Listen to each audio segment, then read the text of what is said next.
Well, afternoon, everyone. It's Friday at 5 o'clock here on August the 25th, day 237. And we are going to be reading through the book of Haggai today. It's a short book, only 2 pages in my Bible. So let's begin.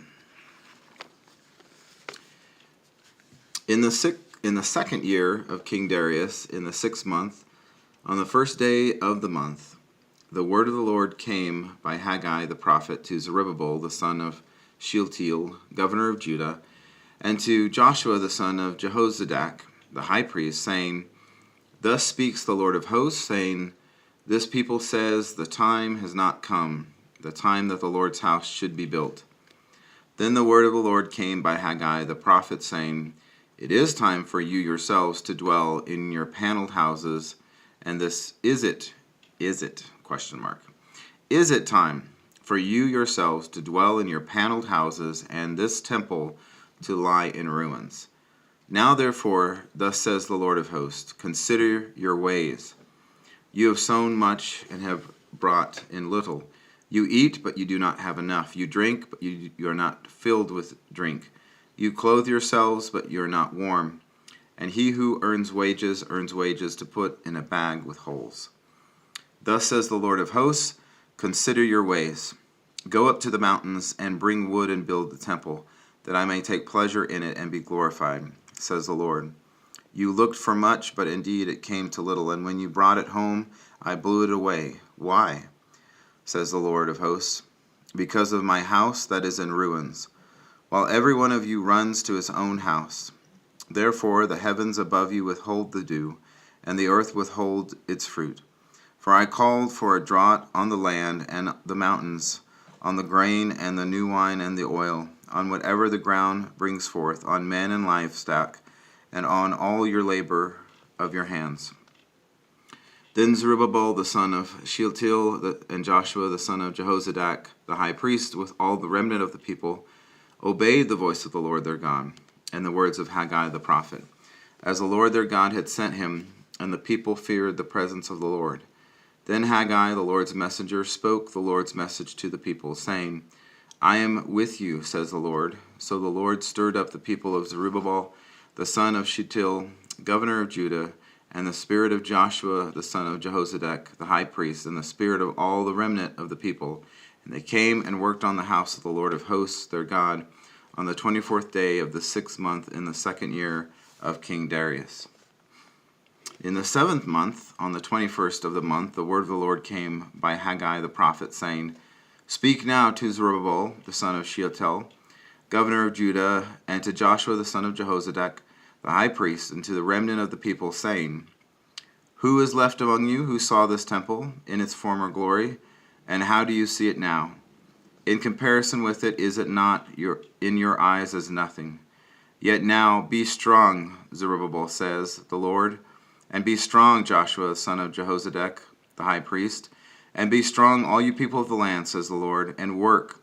For I am with you, says the Lord of hosts, according to the word that I covenanted with you when you came out of Egypt, so my spirit remains among you. Do not fear. For thus says the Lord of hosts, once more, it is a little while, I will shake heaven and earth, the sea and dry land, and I will shake all nations, and they shall come to the desire of all nations. And I will fill this temple with glory, says the Lord of hosts.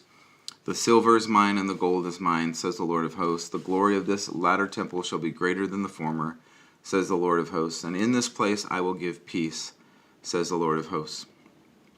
On the 24th day of the 9th month in the 2nd year of Darius, the word of the Lord came by Haggai the prophet, saying, Thus says the Lord of hosts, Now ask the priest concerning the law, saying, If one carries holy meat in the fold of his garment, and with the edge he touches bread or stew, wine or oil, or any food, will it become holy? And then the priest answered, No. And Haggai said, If one who is unclean because of a dead body touches any of these things, will it become unclean? So the priest answered and said, It shall be unclean. Then Haggai answered and said, So is this people, and so is this nation before me, says the Lord, and so is every work of their hands, and what they offer there is unclean. And now carefully consider from this day forward, from before stone was laid upon stone in the temple of the Lord, Since those days when one came to a heap of 20 ephahs, there were but 10. When one came to the wine vat to draw out 50 baths from the press, there were but 20. I struck you with blight and mildew and hail and all the labors of your hands, yet you did not turn to me, says the Lord. Consider now from this day forward, from the 24th day of the 9th month, from the day that the foundation of the Lord's temple was laid. Consider it. Is the seed still in the barn? And yet the vine, the fig tree, the pomegranate, and the olive tree have not yielded fruit? But from this day I will bless you. And again the word of the Lord came to Haggai on the 24th day of the month, saying, Speak to Zerubbabel, governor of Judah, saying, I shall shake heaven and earth. I will overthrow the throne of kingdoms. I will destroy the strength of the Gentile kingdoms. I will overthrow the chariots and those who ride in them. The horses and their riders shall come down, every one by the sword of his brother. In that day, says the Lord of hosts, I will take you, Zerubbabel, my servant, the son of Shealtiel, says the Lord, and I will make you like a signet ring, for I have chosen you, says the Lord of hosts. All right, a very small but powerful book of the prophets. So the reading today is this. Haggai may be an obscure book, but it packs a timely punch. Get your priorities straight. You may seem to live a great life, but if your spiritual life isn't in order, then it's wasted energy. You are sowing much, but harvesting little. Eating, but not being filled. All right, well, that's a timely word. Hopefully it is an encouragement and challenge to all of us, and pray that you have a blessed day. We will see you again tomorrow.